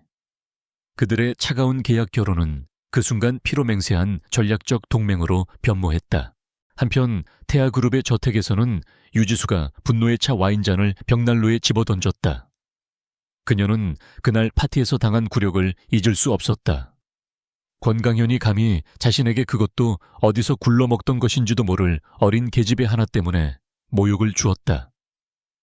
그녀의 자존심은 산산조각 났다. 서하윤, 감히 내년 따위가. 그녀는 자신의 인맥을 총동원해 하윤의 뒷조사를 시작했다. 하지만 권강현이 이미 손을 써둔 탓에 그녀가 찾을 수 있는 정보는 거의 없었다. K그룹의 보안은 철통 같았고 하윤의 과거 기록은 대부분 삭제되거나 봉인되어 있었다. 하지만 유지수는 포기하지 않았다. 그녀는 하윤이 권강현의 아내가 되기 직전의 행적을 쫓았다. 마침내 그녀는 하윤이 살던 옥탑방과 그녀의 유일한 보호자였던 박재식의 존재를 알아냈다. 그리고 박재식이 K그룹의 고위 임원 김비서의 신고로 공교롭게도 하윤이 권강현과 결혼한 직후에 구속되었다는 사실을 발견했다. 너무 깨끗하잖아. 유지수는 비열한 미소를 지었다. 그녀는 권강현이 무언가를 필사적으로 숨기고 있음을 직감했다. 단순히 천한 고아를 신분 세탁시킨 정도가 아니었다. 이건 더 크고 어두운 비밀이었다. 유지수는 자신이 혼자서는 이 비밀을 감당할 수 없음을 알았다. 그리고 그녀의 분노를 풀어줄 완벽한 파트너를 떠올렸다. 권강현의 유일한 적수한성 그룹의 한기택 회장이었다. 유지수는 아버지의 연주를 이용해 한기택과의 비밀스러운 만남을 주선했다. 칠흑 같은 밤 한강이 내려다 보이는 고급 일식집의 밀실에서 두 사람이 마주 앉았다. 한기택은 60대였지만 그에게서는 노쇠함 대신 굶주린 늑대의 흉포함이 느껴졌다. 태아그룹의 귀한 아가씨가 이 늙은이를 어쩐 일로 찾으셨나. 유지수는 가식적인 미소를 지으며 본론으로 들어갔다. 회장님, 우리가 공동의 적을 두고 있다는 걸 알아요. 권강현. 한기택의 눈이 흥미롭다는 듯 빛났다. 그놈이 요즘 너무 기고만장하긴 하지. 유지수는 몸을 앞으로 기울였다. 그 오만한 권강현에게 치명적인 약점이 있다는 걸 아세요. 그녀는 하윤의 사진을 테이블 위에 밀어놓았다. 권하윤, 얼마 전에 결혼 신고만 하고 숨겨둔 그의 어린 아내예요. 한기택은 사진을 무심하게 훑어보았다. 그래서 그놈도 결국 계집에 빠진 멍청이라는 건가. 유지수는 고개를 저었다. 그 이상이에요. 권강현은 이 여자를 병적으로 보호하고 있어요. 그녀는 자신이 알아낸 사실들, 하윤의 미스터리한 과거 박재식의 갑작스러운 구속을 늘어놓았다. 권강현이 무언가를 숨기고 있어요. 그리고 그 비밀의 중심에 이 여자가 있죠. 제 생각엔 이 여자가 권강현을 무너뜨릴 열쇠가 될 것 같아요. 한기택은 여전히 미동도 하지 않았다. 유지수 양, 질투심 때문에 이성을 잃은 것 아닌가. 한기택의 조롱에 유지수는 얼굴을 굳혔다. 절대 아니에요, 회장님. 이 여자를 이용하면 K그룹을 흔들 수 있어요. 이 여자를 위협하면 권강현을 우리가 원하는 대로 조종할 수 있다고요. 한기택은 잠시 생각에 잠겼다. 권하윤. 그는 그 이름을 어디선가 들어본 것 같았지만 기억나지 않았다. 하지만 권강현이 무언가를 필사적으로 숨긴다는 점은 흥미로웠다. 그는 유지수의 질투심을 이용하기로 마음먹었다. 좋아, 재밌겠군. 그 계집에 대해 좀 더 자세히 알아보지. 만약 내 말이 사실이라면 권강현에게 아주 재미있는 선물을 줄 수 있겠어. 유지수의 얼굴에 만족스러운 미소가 번졌다. 그녀는 자신이 악마와 거래했다는 사실을 깨닫지 못한 채 하윤을 향한 복수를 꿈꾸고 있었다. 한기택은 자신의 부하에게 은밀한 지시를 내렸다. 권하윤을 미행하고 그녀의 모든 것을 파헤치라고. 그들의 위험한 동맹이 펜트하우스의 전략적 동맹을 향해 검은 그림자를 들이우기 시작했다. 심판의 날은 K그룹의 정기 주주총회 날.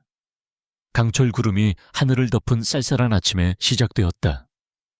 권강현은 평소와 다름없는 완벽한 수트 차림으로 거울 앞에 섰다. 하지만 그의 눈빛은 평소의 냉정함을 넘어선 수십 년간 벼려온 칼날의 그것이었다. 그는 넥타이를 매며 옆에 선 하윤을 바라보았다. 그녀 역시 단정한 정장 차림이었다. 그들은 더 이상 주종 관계가 아니었다. 그들은 같은 목표를 가진 동맹이었다. 준비됐나? 권강현이 물었다. 하윤은 고개를 끄덕였다. 당신이야말로 준비됐어요. 오늘 모든 것을 거는 날이잖아요. 그녀의 목소리에는 두려움 대신 팽팽한 긴장감이 서려 있었다. 모든 것을 걸었기에 잃을 것도 없지. 그는 하윤의 어깨를 짧게 쥐었다가 놓았다. 김 비서와 경호팀이 펜트하우스 외곽을 이중으로 경비할 거다. 넌 이곳에서 내가 준비한 마지막 증거를 검토하고 있어. 내가 신호를 보내면 그걸 세상에 공개해. 권강현은 하윤이 단순한 보호 대상이 아니라 이 전쟁의 핵심 플레이어임을 인정한 것이었다. 그녀는 그의 서재 이제는 그들의 전쟁 지휘 본부가 된 곳에서 모든 데이터를 통제할 터였다. 권강현이 펜트하우스를 나섰다. 그가 엘리베이터에 오르는 순간 K그룹 본사의 주주총회장에서는 이미 보이지 않는 전쟁이 시작되고 있었다. 주주총회장에 들어선 권강현은 즉시 공기의 변화를 감지했다. 평소라면 그에게 아첨하기 바빴을 이사들과 주주들의 얼굴에 미묘한 불안감과 기대감이 서려 있었다. 그리고 그 중심에 초대받지 않은 손님 한기택 회장이 앉아 있었다. 그는 여유로운 미소를 지으며 권강현을 향해 고갯짓했다. 권강현은 그를 무시하고 의장석으로 향했다. 총회가 시작되고 재무보고가 끝나자마자 한기택이 손을 들었다. 의장님, 긴급 안건을 발의합니다. 장내가 술렁였다. 저는 현 K그룹의 회장 권강현의 경영 능력에 심각한 의문을 제기하며 K그룹의 최대 주주 중 하나로서 권강현 회장의 해임안과 새로운 이사진 구성을 긴급 상정합니다. 폭탄 선언이었다. 모든 주주가 경악했다. 한기택이 언제 K그룹의 지분을 그렇게 많이 확보했단 말인가? 한기택은 스크린에 자료를 띄웠다. 그는 지난 몇 달간 차명 계좌와 유령 회사를 통해 K그룹의 주식을 비밀리에 매집해왔다. 그리고 오늘 태아그룹을 포함한 몇몇 우호 지분까지 합세하여 권강현의 경영권을 위협할 수 있는 수준에 도달한 것이었다. 권강현은 회장, 당신은 최근 무리한 사채 시장 정리 사업에 막대한 자금을 쏟아부어 회사에 손실을 끼쳤소. 그것이 과연 공적인 결정이었는지 아니면 지극히 사적인 원한을 갚기 위함이었는지 묻고 싶군. 한기택의 목소리가 장내를 울렸다. 주주들이 동요하기 시작했다. 권강현의 가장 유능한 임원들조차 당황한 기색이 역력했다. 바로 그 순간이었다. 권강현이 지휘본부 펜트하우스를 떠난 지 정확히 30분. 펜트하우스에 완벽했던 보안 시스템에 경고음이 울렸다. 외부 침입이었다. 하윤은 즉시 서재의 모니터를 확인했다. 정체를 알 수 없는 검은 복장의 괴한들이 엘리베이터 통제실을 장악하고 전용 엘리베이터를 타고 올라오고 있었다. 김비서와 경호팀은 외곽에서 교란 작전에 당해 발이 묶인 상태였다. 유지수. 하윤은 즉시 배후를 직감했다. 한기택이 주주총회에서 권강현의 발을 묶어둔 사이 유지수가 제공한 내부 정보를 이용해 펜트하우스를 직접 타격한 것이었다. 그들의 목표는 명백했다. 권강현의 유일한 약점, 그리고 10년 전 사건의 유일한 목격자인 서하윤을 납치하거나 제거하는 것. 하윤은 비상벨을 누르는 대신 서재의 철제 방화문을 잠갔다.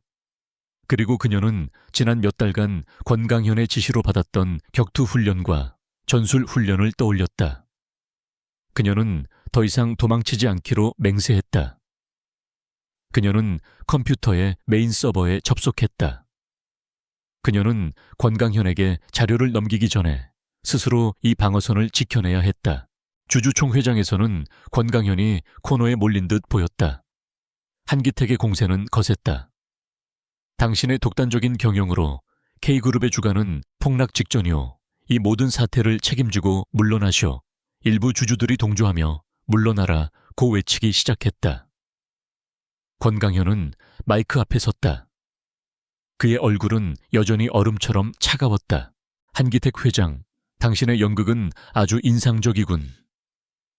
그의 차분한 목소리에 장내가 다시 조용해졌다. 하지만 당신이 간과한 것이 있어. 내가 사채 시장을 정리한 것은 K그룹의 미래를 위한 투자였어. 그 지저분한 돈줄을 청소하지 않고서는 당신 같은 악성 종양을 도려낼 수 없었기 때문이지. 뭐라고? 한기택이 자리에서 벌떡 일어났다.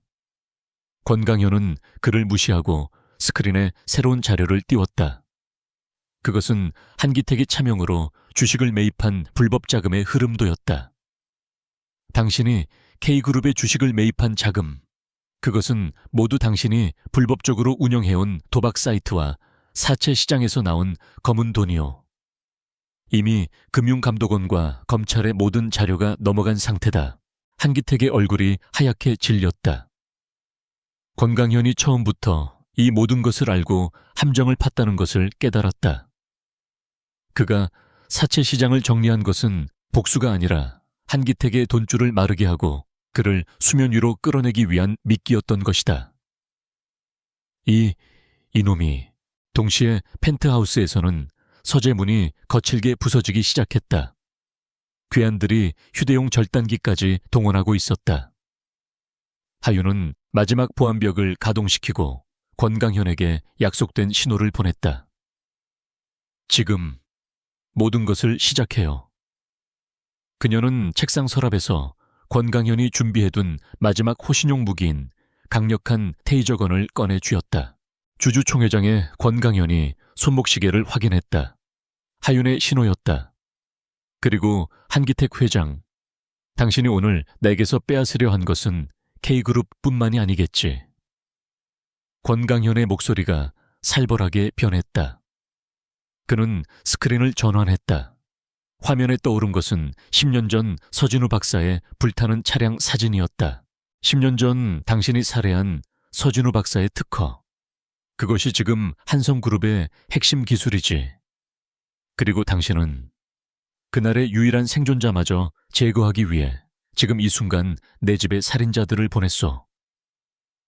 장내는 숨소리조차 들리지 않는 정적에 휩싸였다. 한기택은 사색이 되었다. 무슨 헛소리. 권강현이 비웃었다. 그날의 유일한 생존자 서진우 박사의 딸이 바로 내 아내 서하윤이다. 그리고 그는 마지막 카드를 던졌다. 지금부터 내 아내가 직접 그날의 진실을 증언할 것이다.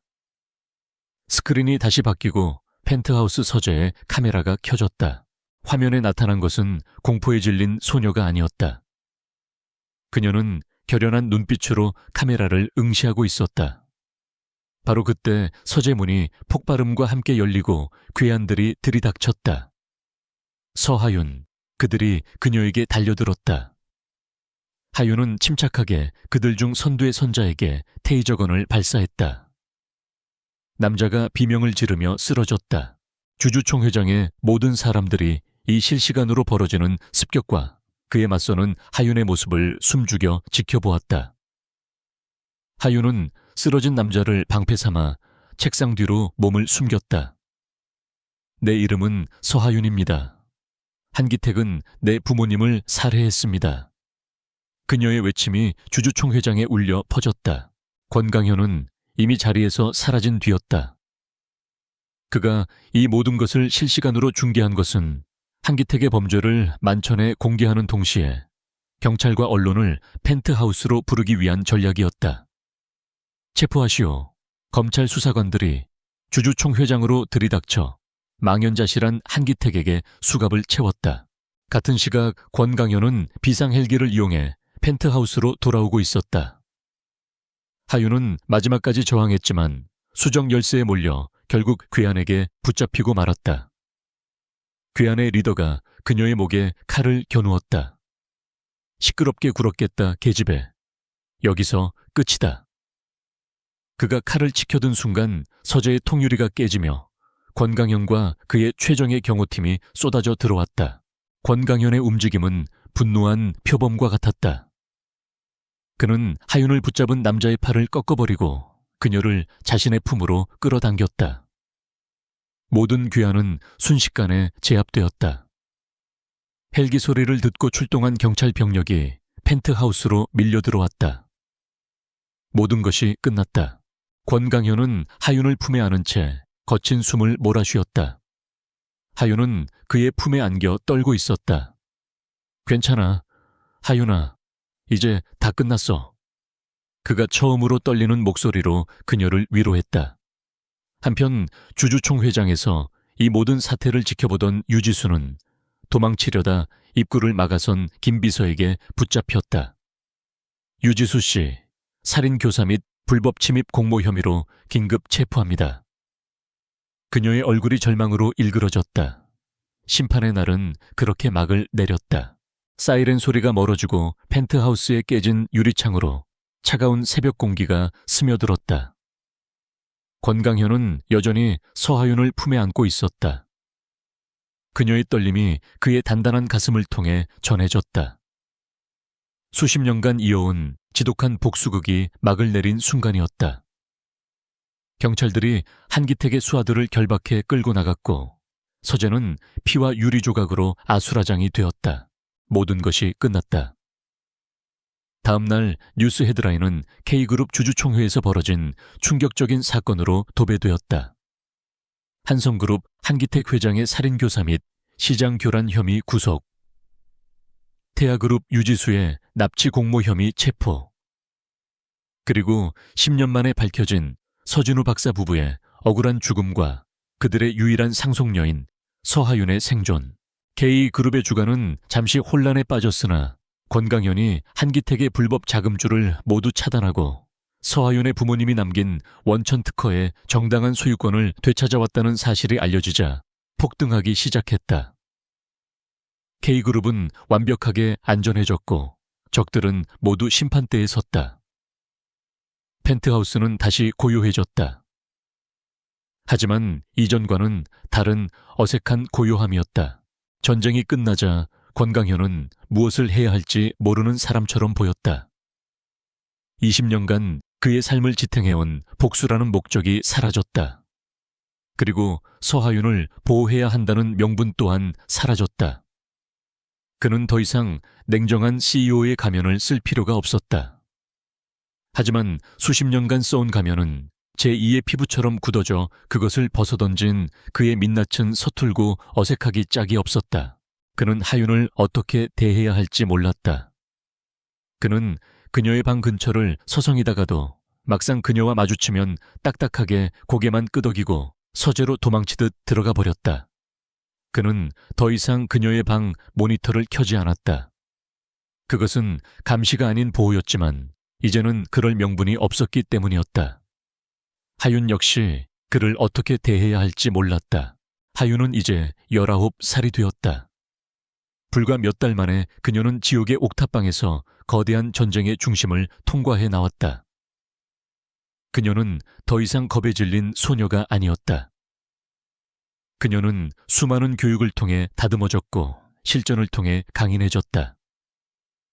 그녀는 권강현의 서재에서, 아니, 이제는 그들의 서재에서 부모님이 남긴 특허 자료와 학그룹의 현안들을 검토하며 시간을 보냈다. 그녀는 그가 자신을 위해 무슨 짓을 했는지, 그가 어떤 고독한 싸움을 해왔는지 모두 알게 되었다. 그녀는 그의 차가운 무관심이 사실은 가장 절박한 보호의 형태였음을 이해했다. 그리고 이제 그 보호막이 사라진 지금 그들은 계약이라는 이름으로 묶여 있을 이유가 없었다. 사건이 마무리되고 일주일쯤 지났을 때 권강현이 처음으로 하윤을 서재로 불렀다. 깨진 통유리는 말끔하게 수리되어 있었고 모든 것이 원래의 완벽한 모습을 되찾고 있었다. 권강현은 딱딱하게 굳은 얼굴로 책상 앞에 서 있었다. 그의 앞에는 두 종류의 서류 봉투가 놓여 있었다. 그는 하윤이 맞은편에 서자 첫 번째 봉투를 그녀에게 내밀었다. 이건 이혼 합의서다. 그의 목소리는 평소처럼 냉정하려 애썼지만 미세하게 떨리고 있었다. 한기택은 끝났어. 됐어. 유지수도 마찬가지고. 넌 이제 안전해. 이 계약은 처음부터 널 보호하기 위한 위장이었으니 이제 끝낼 때가 됐어. 그는 하윤의 눈을 마주치지 못하고 창밖을 바라보았다. 그는 계속해서 말했다. 내 이름으로 된 독립된 아파트를 준비시켰고 평생 부족함 없이 살 수 있도록. 그의 말이 차에 끝나기도 전에 하윤은 그가 내민 서류를 받아들고는 망설임 없이 반으로 찢어버렸다. 권강현의 눈이 충격으로 커지며 그녀를 바라보았다. 지금 무슨... 하윤은 찢어진 서류를 책상 위에 내던졌다. 계약은 끝났다. 좋아요.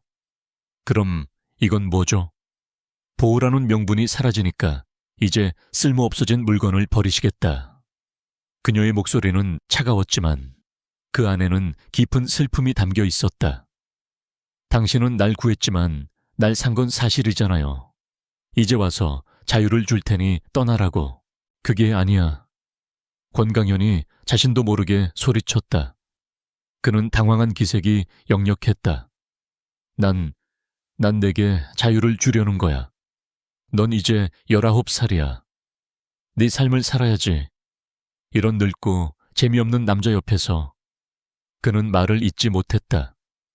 그는 20년간 그녀를 기다렸지만 정작 그녀를 마주하자 자신이 그녀에게 어울리지 않는다고 생각하고 있었다. 하윤은 그에게 한 걸음 다가갔다. 당신은 두 번째 서류에 대해서는 말도 안 했네요. 그녀는 그가 미처 내밀지 못한 두 번째 노란색 봉투를 집어들었다. 그 안에는 그녀의 부모님이 세웠던 작은 연구소, 미래 테크놀로지의 법인 등기부 등본과 원천 특허 소유권 증서가 들어있었다. 모든 서류의 소유주란에는 서하윤의 이름이 적혀 있었다. 권강현은 그가 한기택에게서 되찾은 모든 것을 그녀에게 돌려줄 생각이었다. 그건 원래 내 것이었어. 내가 잠시 보관하고 있었을 뿐이야. 하윤은 서류를 내려다보았다. 눈물이 그녀의 뺨을 타고 흘러내렸다. 하지만 그녀는 울지 않았다. 그녀는 서류를 다시 봉투에 넣고 권강현의 손에 쥐어주었다. 이건 나 혼자 가질 수 없어요. 이건 내 부모님의 유산인 동시에 당신의 20년이 담긴 복수의 증거물이니까. 그녀는 그의 손을 잡았다. 그의 손은 차가웠지만 그녀는 더 이상 그 냉기가 두렵지 않았다. 당신은 날 샀어요. 18살에 거래하듯이. 하지만 그 거래의 대가가 고작 이혼 서류 한 장과 이 낡은 특허 증서뿐이라고 생각하지 않아요. 권강현은 숨을 쉴 수 없었다. 그녀의 당돌한 시선이 그의 모든 방어막을 무너뜨리고 있었다. 그럼 뭘 원하지? 그가 간신히 물었다. 하윤은 그의 넥타이를 바로잡아주며 그들의 거리가 한 뼘도 채 남지 않게 다가섰다. 그녀는 그의 눈에서 20년 전 굶주린 채 경계하던 어린아이의 모습을 보았다. 당신의 남은 인생을 원해요. 그녀가 속삭였다. 계약 때문이 아니라 보호 때문도 아니라 그냥 권강현이라는 남자가 필요해요. 당신은 20년을 기다려 날 찾았는데 고작 자유를 주겠다며 날 떠나보낼 생각이었어요. 난 내 미래를 내가 결정해요. 그리고 내 미래는 당신 옆이에요. 권강현은 더 이상 버틸 수 없었다. 그는 그녀의 이름을 불렀다. 하윤아.